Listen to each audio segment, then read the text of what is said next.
नमस्कार मित्रांनो. आज जसं मी गेल्या वेळेस सांगितलं की मी 8वं पान सुरू करणार आहे, तर मी 8वं पान सुरू करतो आहे.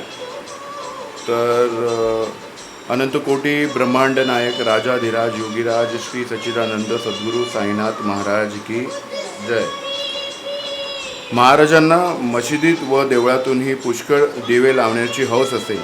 अर्थात हौस असे ह्या व्यावहारिक दृष्टीचे बोलणे आहे. खरोखर पाहिले तर त्यांचे करणे कोणतीच हौस पुरवण्याकरिता नसे, कारण त्यांना हौस उरलीच नव्हती. तर त्यात काहीतरी अन्य हेतू म्हणजे लोकांचे हित करण्याचाच असाव्याचा असो. या दिवसांसाठी महाराज तेली व वाण्या यांच्या घरोघरी जाऊन तेल मागून आणीत. काही दिवस त्यांनी महाराजांना तेल दिले. अर्थात ती व्यावहारिक माणसे किती दिवस तेल देणार. त्यांनी एक दिवस महाराजांना तेल नाही म्हणून सांगितले. त्यामुळे महाराजांच्या नित्यक्रमात थोडाच फरक पडणार होता. महाराजांनी पणत्यांमध्ये तेलाऐवजी पाणी घातले आणि नेहमीप्रमाणे काकडे घालून काडी ओढून ते पेटविले. महाराज ही तयारी करीत असताना लोकांना त्यांच्या वेडेपणाविषयी खात्री वाटू लागली.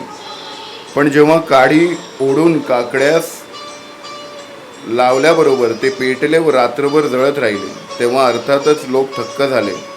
ते महाराजांना शरण गेले व महाराजांची अवहेलना केल्याबद्दल क्षमा मागू लागले. कित्येकांनी तर महाराजांना निरनिराळ्या तऱ्हेने थोडे थोडे छळले होते. ते तर फारच घाबरले. पण महाराज पूर्ण दयाळू, उपकार करणाऱ्यांची सुद्धा उपेक्षा करावयाची नाही, तर त्यांच्यावरही उपकारच करावयाचे हे महाराजांचे ब्रीद. तेव्हा अर्थातच कोणालाही भिण्याचे कारण नव्हते. सर्व लोकांवर महाराजांचे प्रेम असून त्यांचे पुत्रवत प्रतिपालन महाराज करीत. गावावर कोणतेही संकट यावयाचे असेल की महाराजांनी त्याची आगाऊ सूचना द्यावयाची व महाराजांचे सांगण्याप्रमाणे जे वागत ते निर्भय होत. सगळ्या गावची जरी महाराजांवर श्रद्धा बसली तरी महाराजांशी निकट संबंध फारच थोड्या लोकांचा असे. महाराजांच्या प्रखर वृत्तीमुळे त्यांच्याशी फाजील सलगी करण्याची कोणाची हिंमत होत नसे आणि मशिदीत लोकांचे जाणे येणे फार कमी असे. या वेळेला येथील देशपांडे घराण्यापैकी माधवराव बळवंत यांचे जाणे येणे विशेष होऊ लागले. मशिदीच्या आवाराला लागूनच एक लहानसे घर होते. तेथे त्यावेळी मराठी शाळा असे. त्या शाळेत माधवराव हे मास्तर होते व त्यांनी वेळोवेळी शाळेतून मशिदीत जाण्याचा पाठ पाडला. तेथे गेले म्हणजे चिल्लीम भरून आपण ओढवायचे आणि महाराजांना ओढवायला द्यावयाची. कोणत्या कारणाने का होईना माधवरावांनी महाराजांशी सलगी होऊ लागली आणि माधवरावांचे मन महाराज आकर्षण करू लागले. काही वर्षांनी माधवरावांनी सर्व धंदे सोडून केवळ महाराजांची व त्यांच्या दर्शनास येणाऱ्या मंडळींची सेवा हाच एक धंदा पत्करला. या सेवेबद्दल मोबदला म्हणून माधवरावांनी कधीही मागितलं नाही. अजूनही यांचा आणि महाराजांच्या भक्तांचा निकट संबंध आहे आणि त्यांचा पुष्कळ मंडळींना आधार वाटतो व कित्येक भक्त तर अधिक उणे काही निघाल्यास माधवरावांच्या सल्ल्याशिवाय पुढे पाऊल टाकीत नाहीत. महाराज शिर्डी सोडून बहुत करून होते कोठे जात नसत. मात्र कधीकधी निमगावास बाबासाहेब डेंगळे या नावाचे महाराजांचे भक्त असत. तिकडे जात व कधी राहत्यास चंद्रभान शेठ मारवाडी यांच्याकडे जात. चंद्रभान शेठ वारल्यावर त्यांची दुकानाचा कारभार खुशालचंद शेठ पाहत असत. या खुशालचंदजींना महाराज वारंवार बोलावणे धाडीत व कोणी राहत्याचा माणूस आला की त्याला खुशालचंद भेटला होता का म्हणून विचारित असो. बाबासाहेब डेंगळे यांचे बंधू नानासाहेब डेंगळे जाळी निमगाव येथे राहत असत. त्यांना मुलगा नव्हता. प्रथम कुटुंबास मुलगा होईना म्हणून दुसरे लग्न केले तरीसुद्धा काही उपयोग झाला नाही. मग बाबासाहेबांनी त्यांना महाराजांच्या दर्शनास पाठविले. महाराजांच्या दर्शनास नानासाहेब डेंगळे आले तेव्हा महाराजांनी मुलगा होईल असा आशीर्वाद दिला व योग्य वेळी तो आशीर्वाद फलद्रूप होऊन त्यांना मुलगा झाला. अर्थातच त्यामुळे नानासाहेबांची श्रद्धा महाराजांवर बसली व ते महाराजांकडे वारंवार येऊ लागले. त्यांचे सरकारी कामगारांची बरेच दळणवळण असल्यामुळे त्यांनी साहजिकच महाराजांचे गुण कामगार मंडळींजवळ गायले आणि त्यामुळेच लवकरच कलेक्टराचे चिटणीस रा चिदंबर केशव उर्फ अण्णासाहेब गाडगीळ काही मंडळींना घेऊन महाराजांच्या दर्शनास आले. अण्णासाहेब गाडगिळांची महाराजांवरील श्रद्धा उत्तरोत्तर वाढत जाऊन ते महाराजांचे पूर्ण भक्त बनले. महाराज ज्या मशिदीत बसत व निजत ती पूर्ण मोडकळीस आलेली असून खाली धुरळा अतिशय व वरूनही माती पडावयाची अशी स्थिती असल्यामुळे नानासाहेब डेंगळ्यांनी महाराजांना एक जाड फळी निजण्यासाठी आणून दिली. त्यांचा हेतू हा की महाराजांनी नुसत्या जमिनीवर निजता ती फळी खाली टाकून तिच्यावर निजावे. महाराजांनी त्या फळीचा उपयोग निजण्यासाठी केला, पण प्रकार निराळा केला. ती फळी जमिनीवर न टाकता ती मशिदीच्या आड्याला जुन्या चिंध्या बांधून टांगली व तिच्यावर निजू लागले. त्या चिंध्यांकडे पाहिले तर फळीचे सुद्धा ओझे सहन करण्यासारखा त्या नव्हत्या. पण महाराजांच्या प्रभावामुळे त्या फळीचेच काय, पण महाराजांच्या शरीराचे ओझे त्या सहन करू लागल्या. निजताना 4 बाजूंना 4 जळत्या पणत्या महाराज ठेवीत. त्या फळीवर महाराजांना पाहण्याचे ज्याला त्याला मोठे कौतुक वाटे व पुष्कळ मंडळी लांब उभे राहून ते कौतुक पाहत. मात्र महाराजांना फळीवर चढताना किंवा उतरताना कोणीही पाहिले नाही. पुष्कळदा मंडळींनी पाळती ठेवल्या, पण महाराजांचे चढणे उतरणे कोणालाही दिसले नाही. वरील कौतुक पाहण्यासाठी मंडळी फार जमू लागली. तेव्हा ही उपाधी दूर होण्यासाठी महाराजांनी ती फळी एके दिवशी तोडून टाकली.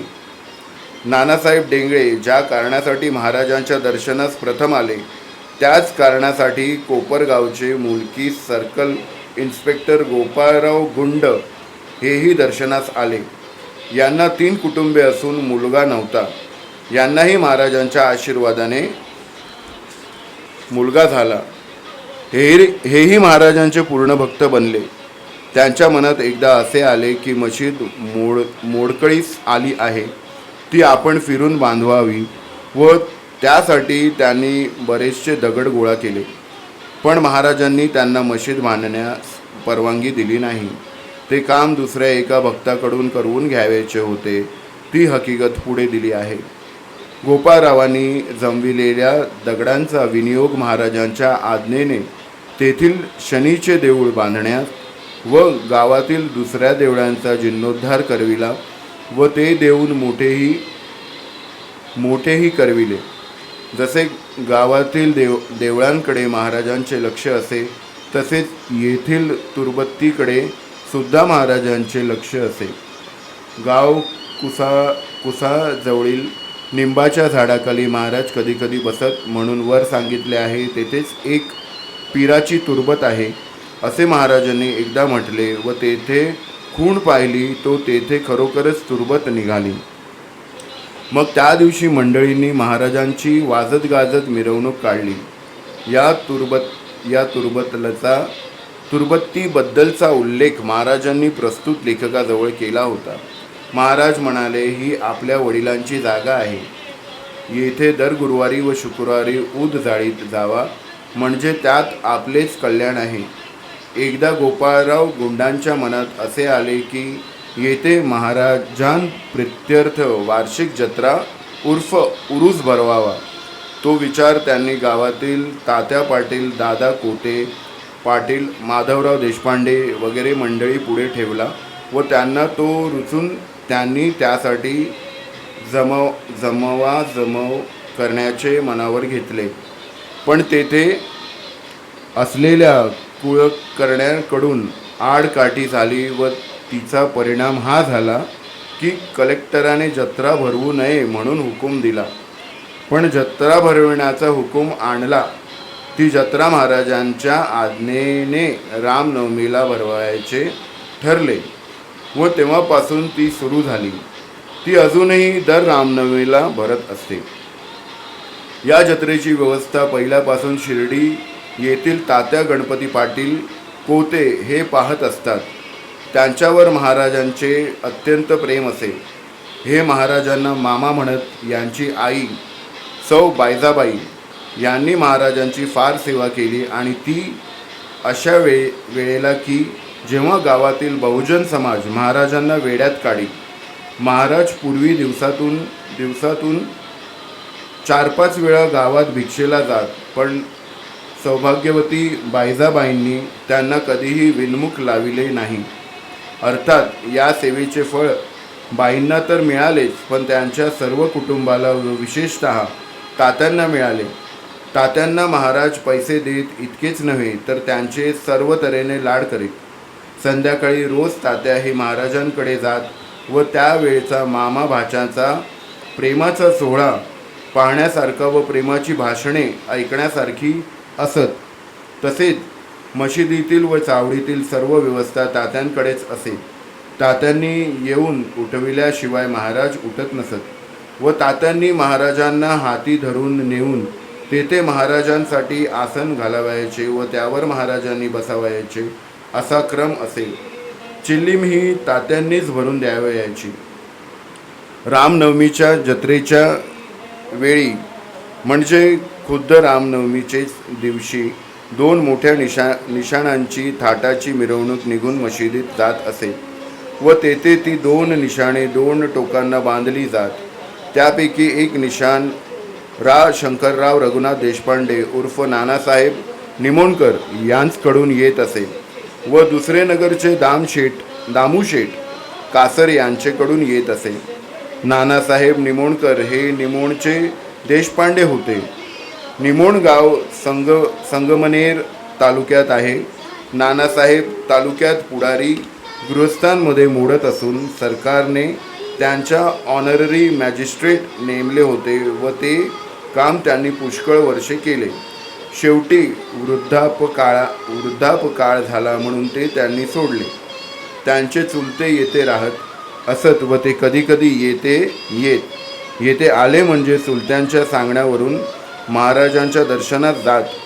हळूहळू महाराजांवर त्यांची श्रद्धा वाढत चालली आणि शेवटची 3 वर्षे तर त्यांनी महाराजांच्या अखंड सेवेतच घातली. फक्त स्नान संध्यादी नित्यकर्म उरकण्यापुरते घरी जात. बाकी सारा वेळ महाराजांच्या सेवेत तत्पर असत. साठी उलटून गेली होती तरी महाराजांची सेवा करताना आळस किंवा विश्रांतीची इच्छाही कधी त्यांना शिवली नाही. महाराज त्यांना काका म्हणून हाक मारीत. आता मी 14व्या पानापर्यंत पोचलेलो आहे. 14वं पान पूर्ण केलेलं आहे.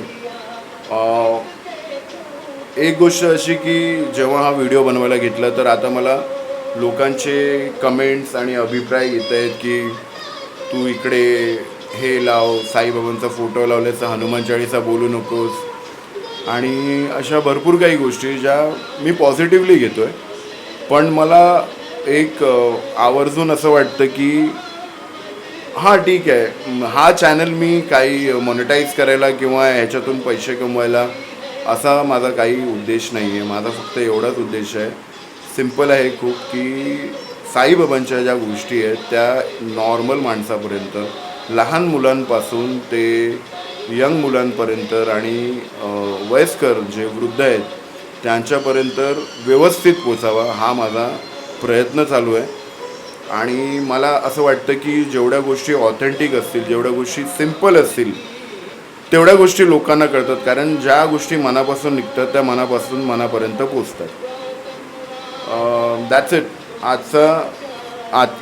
आजचा हा पॉडकास्ट मी इथेच संपन्न करतो. जाता जाता एक लाईन बोलून जातो की प्रेम प्रभु का बरस रहा है पीले अमृत प्यासे. प्रेम प्रभु का बरस रहा है पीले अमृत प्यासे, साथों तीरथ तेरे अंदर बाहर किसे तलाशे. ओम श्री साईनाथ महाराज की जय.